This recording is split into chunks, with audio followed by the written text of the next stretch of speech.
Shalom saudaraku, dunia yang ajaib. Mari nikmati berkat Tuhan melalui ciptaannya. Mari alami keajaibannya setiap hari. Melihat kebesaran Tuhan melalui dunia yang menakjubkan. Yang ditulis oleh pendeta Doug Batchelor. Mari kita berdoa. Bapa yang baik yang bertata dalam kerajaan surga, terima kasih atas hari yang baru yang Kau berikan bagi kami. Saat ini Tuhan, kami siap untuk mendengarkan firman Tuhan.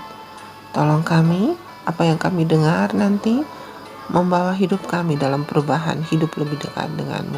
Terima kasih Tuhan, tolong dengar doa kami. Dalam nama anak-Mu Yesus Kristus kami berdoa. Amin.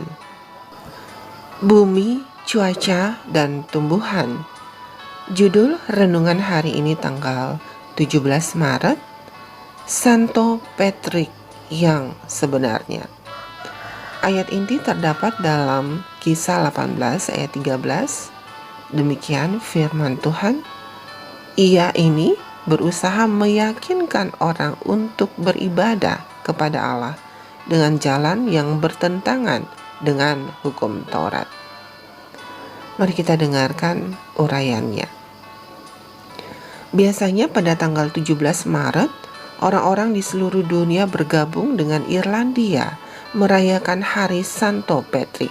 Kota-kota seperti New York dan Boston memiliki parade besar yang didominasi oleh shamrock, leprechaun, dan warna hijau.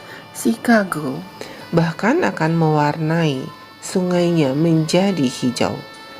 Sayangnya lebih banyak mitos daripada fakta yang diajarkan tentang abdi Allah yang agung bernama Santo Patrick ini. Sebagai permulaan, Santo pelindung Irlandia ini bahkan bukan orang Irlandia, tetapi adalah seorang berkebangsaan Inggris. Santo Patrick yang bernama asli Mewin Sukat lahir di Romawi, Inggris sekitar tahun 389 Masehi. Dia kemudian ditangkap oleh perampok ketika dia masih berumur sekitar 16 tahun dan dibawa ke Irlandia, di mana dia kemudian dijual sebagai budak untuk merawat babi dan domba. Saat menjadi seorang budak, seperti anak yang hilang, dia menyerahkan hatinya kepada Kristus. Setelah 6 tahun dia kemudian meloloskan diri dari perbudakan dan kembali ke tanah airnya. Tetapi beberapa tahun kemudian dia dengan jelas mendengar Tuhan memanggilnya untuk kembali ke Irlandia sebagai misionaris untuk menobatkan mantan penculiknya agar percaya ke Kristenan. Setelah dia menjadi menteri, dia kemudian memakai nama Patrick atau Patricus yang berarti Bapak Rakyat. Legenda populer mengatakan bahwa Santo Patrick ini dapat mengusir semua ular keluar dari Irlandia. Memang benar, selain kebun binatang dan hewan peliharaan, tidak ada ular di Pulau Sambrut tersebut. Itu karena memang tidak pernah ada ular di Irlandia. Ini lebih berkaitan dengan tebing kapur setinggi 213 meter di pantai barat Irlandia daripada keajaiban yang dilakukan oleh Santo Patrick tersebut. Kisah ini mungkin muncul sebagai metafora atas upaya Santo Patrick yang telah mengusir orang-orang pengikut Druid yang merupakan penyembah berhala dari Irlandia.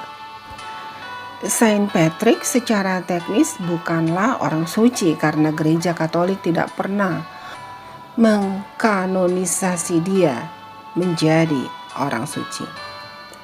Walaupun mereka membangun ratusan gereja dengan memakai namanya, Patrick sebenarnya bukanlah seorang pemeluk Roma Katolik.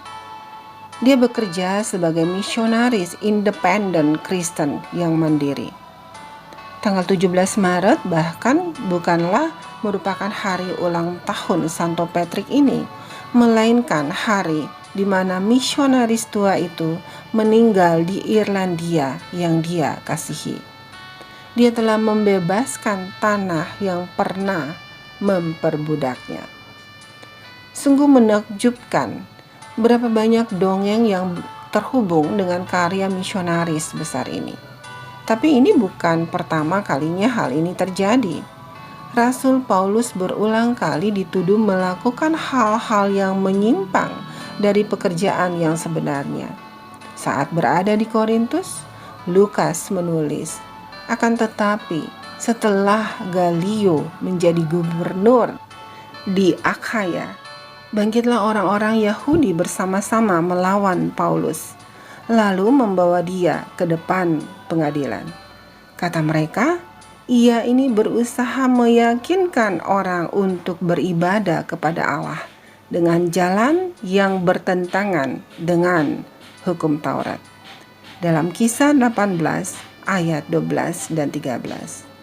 Umat Allah akan terus disalahpahami sampai Yesus datang. Mari kita berdoa.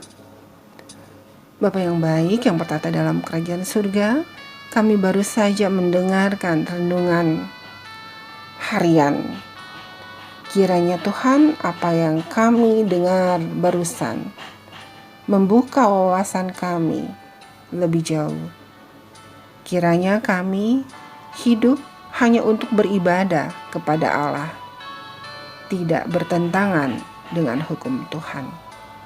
Tolong kami Tuhan untuk selalu menyelidiki firman Tuhan, sehingga mengubah kami hidup lebih berkenan kepadamu.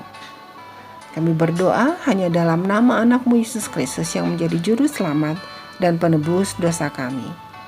Amin. Saudara dan saudariku, demikianlah renungan kita hari ini. Tuhan Yesus memberkati. Amin.